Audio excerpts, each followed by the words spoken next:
Hello again, Sporty Spice. Mel C is back. It's been 26 years since the Spice Girls started storming UK charts. I cannot believe it's 26 years. Well, they really haven't stopped since, as a group or individually. Her new album, also titled Mel C, released last week, features collaborations with Nadia Rose, Shura and longtime Spice Girls ally Biff Stanner. Let's take a listen to the lead single, In and Out of Love. Lost in the music, we're dancing like no one's here.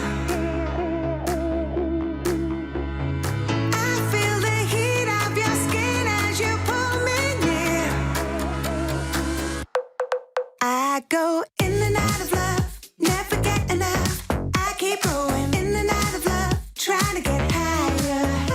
Such a distinctive voice, isn't it? I'm very pleased to say Melanie C joins us now. Melanie, I've got to say, real pleasure to have you on the programme this morning. I've got an incredible amount of love in my ear from my producers and technical staff. Certainly a lot more than the politicians we've had on the show this morning, though you'd probably expect it. Let's start with the album itself. Tell us a little bit about it. Oh, well, this album, I'm so happy to be able to release it. You know, I did question whether the timing was right. Obviously, it's such a difficult year for everybody. It was inspired by an incredible 2019, being back on stage with the Spice Girls. I also did a world tour of Pride events with Sync the Pink and East London Creative Collective. So I had this wonderful year of positivity and performing, and it inspired me to make a record which was really reflective and positive and empowering. And now here we are in 2020, and I'm actually pleased I can offer some entertainment, hopefully some distraction, to try and lift spirits in such a weird time. Well, I can promise you, you have improved the mood of my producer, David, 100% just by appearing on the programme this morning. But you've worked with a number of different artists on the album this time, younger artists as well. Yeah, it's been wonderful, actually, because this is my 8th studio album as a solo artist. And I think as an artist, it is important to keep listening to younger voices. You know, they have such different influences, a great energy, and that collaborative process has been really exciting for me. And I think it's really freshened the sound. It feels like a new chapter for me. It's quite dance-inspired, pop records, and I just can't wait for everyone to hear it, and I hope they enjoy it as much as I've loved performing it.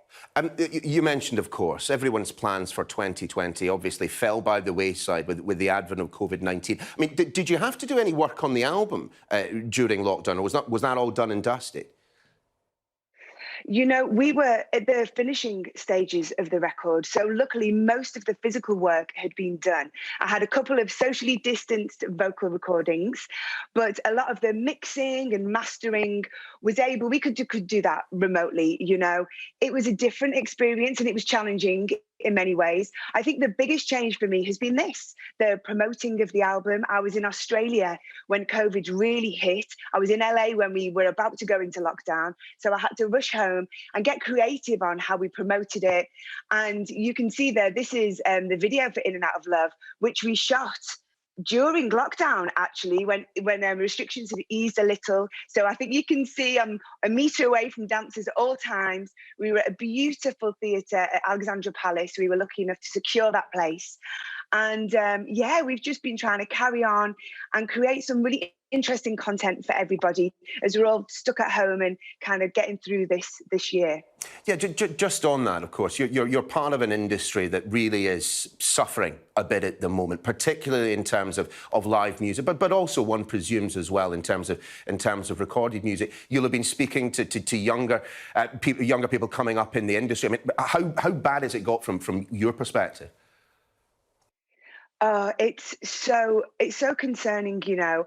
I feel so lucky. I am in a position where I can weather this storm. You know, for now, things are okay. We're planning to tour next year, but I worry about young artists. I worry about venues, people who work in touring, whether it's at the venues, the backline crew, musicians. It's a very, very difficult time for so many industries, and this is one that is hit hard. Melanie, you mentioned a couple of moments ago your commitment to LGBTQ, your appearances at Pride around the world. In fact, this is something that you've long campaigned on. I mean, what is it about your music the music of the Spice Girls that really seemed to be embraced by this community? I think being back on stage with the girls last year, we really realised the impact we'd had on a generation and what the Spice Girls means to so many people.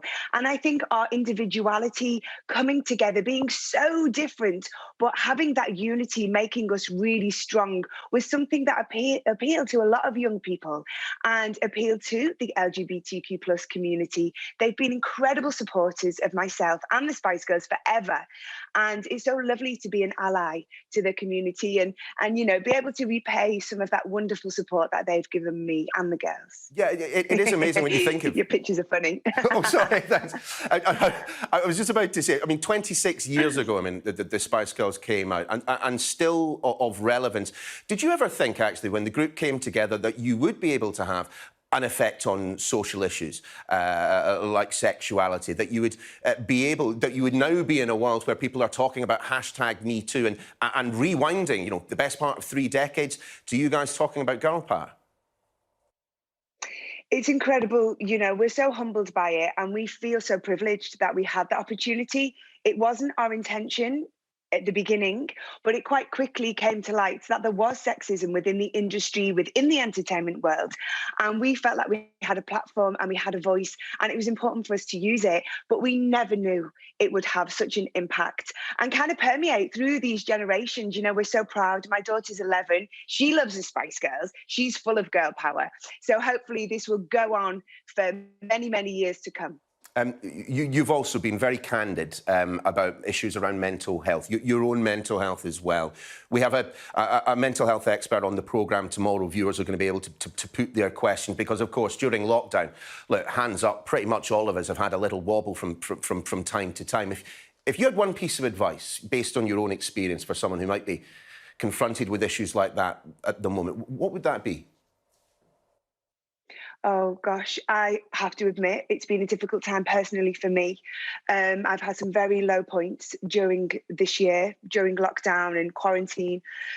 I would say talk, speak up. If you can't speak to a family member, a friend, somebody close to you, reach out to somebody professional. There are great resources online. Go to your GP if you can, but definitely speak up and please be kind to yourself. You're not alone. We're all in this together. Yeah, we certainly are. And yeah, be a rare person indeed who didn't share some of the experiences that you've had during the lockdown period as well. I have to end, though, Melanie, with the most serious questions of all. Is there any chance that we're going to see a Spice Girls record anytime soon? And can you get Victoria involved? Well, I think hopefully you will see a show before you see new music. We had an incredible time doing shows last year and I am dying to get back on stage with the girls. And I know the girls feel the same. So yeah, watch this space. We'll do the best that we can to get out there and spread some more joy. Yeah, you do that. Melanie C, you spread lots of it already this morning. Best of luck with the album. Thanks so much for joining us. Thank you. Take care. What a lady.